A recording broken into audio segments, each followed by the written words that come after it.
Très bientôt, la police nationale congolaise sera dotée non seulement d'une école de la police académie, mais aussi d'un commissariat pour la police des proximités. C'est ce qui ressort des échanges ce lundi 5 juillet entre le vice-premier ministre, ministre de l'Intérieur, Sécurité, Décentralisation et Affaires coutumières avec l'agence japonaise JICA.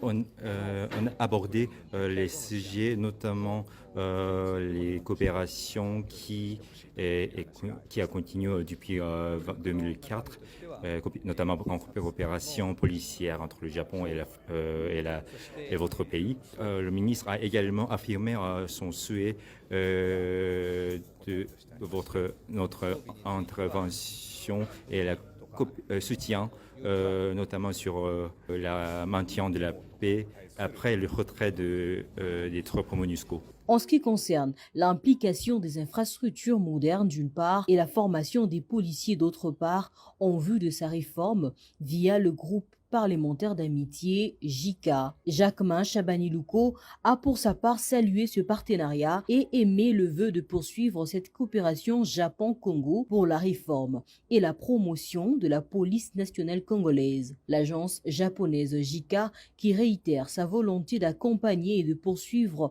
cette coopération auprès du patron de la sécurité, a déjà dans son actif, dans le cadre de ce partenariat, la formation de 20 000 policiers congolais, sans oublier la construction pour la police nationale congolaise d'un centre sportif du judo à la hauteur de 13 millions de dollars américains.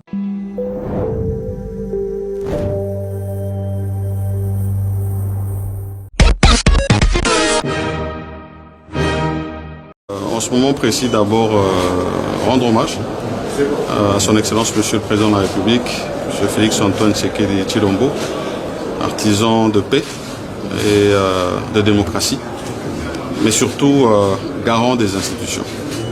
Et parlant des institutions, nous avons la prestigieuse chambre haute du Parlement, qui est le Sénat, et qui arrive à un moment précis, ce début de législature, où un calendrier a été affiché pour la mise en place du bureau définitif de cette chambre.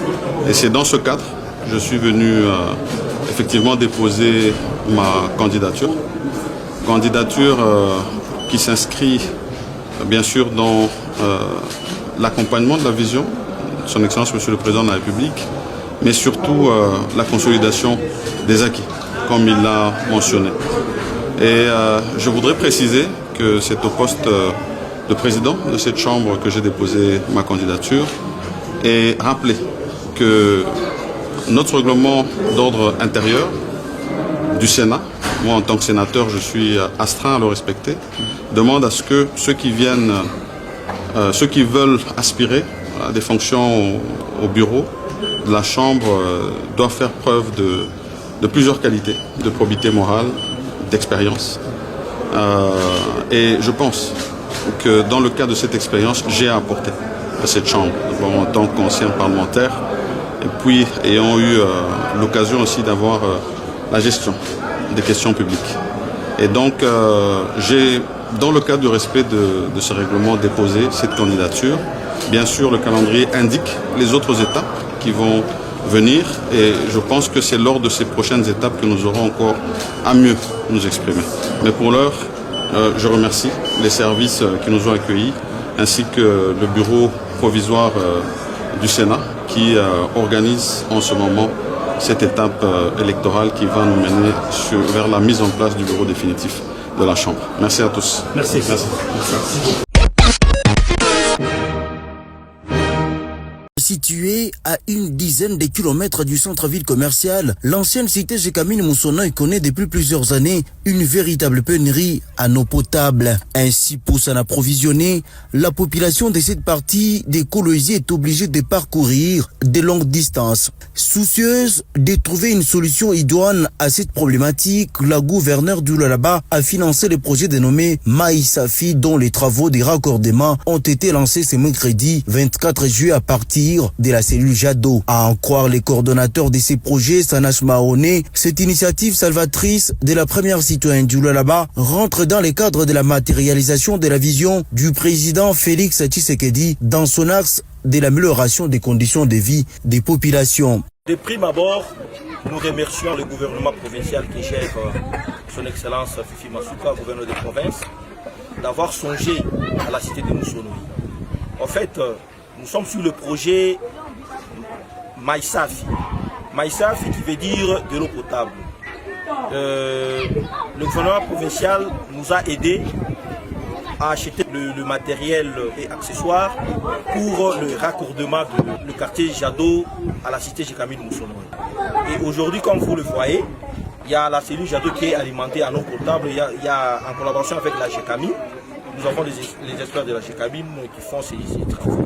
Des citernes de grande capacité seront installées dans plusieurs coins de Moussonoï pour faciliter l'accès à l'eau potable à tout le ménage. Les experts de la Jekamine sont donc à pied d'œuvre pour terminer ces travaux dans les plus brefs délais. L'aboutissement de ces projets mettra fin à la rareté de l'eau, une denrée nécessaire et prioritaire pour la population. Les habitants de ces cités Jekamine remercient l'autorité provinciale d'avoir mis en priorité ces projets qui, selon eux, diminueraient les cas d'abus, de viol des jeunes, ainsi que l'insécurité que subissaient les femmes et enfants à la recherche de l'eau potable dans des endroits éloignés et à des heures tardives.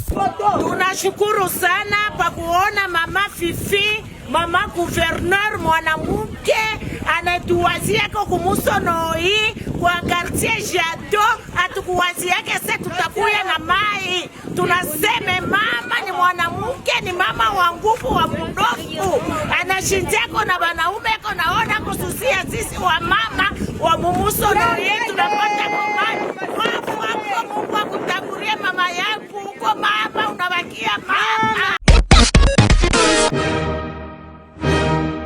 Nous sortons d'une grande réunion avec nos partenaires de la solidarité olympique. Réunion consécutive à l'Assemblée générale extraordinaire qu'on avait organisée à Kinshasa, au cours de laquelle nous avons officiellement présenté la maison d'audit qui va désormais s'assurer de la régularité, la véracité, la sincérité des comptes du comité olympique congolais. Nous avons passé au peigne fin tous les dossiers pendants.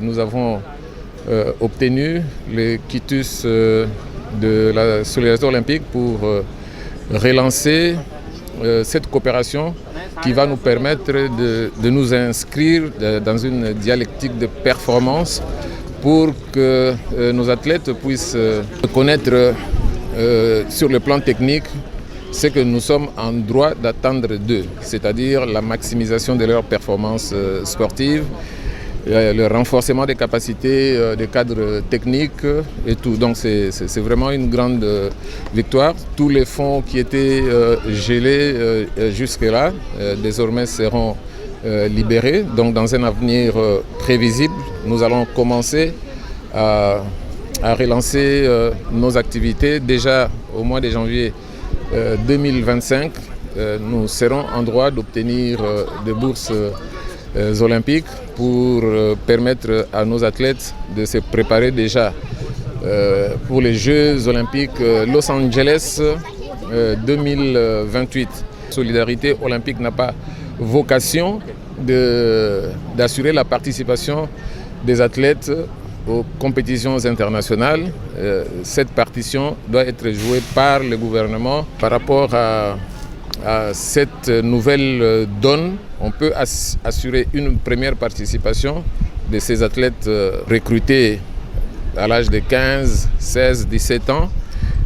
Si la première participation n'est pas bonne, en tout cas la deuxième, à coup sûr, produira des résultats. Et pour ce faire, nous avons toujours dit, il y a l'appui financier de la solidarité olympique, il y a l'appui du gouvernement de la République, et nous devons savoir que l'antichambre des médailles, ce sont les centres de formation des athlètes de haut niveau.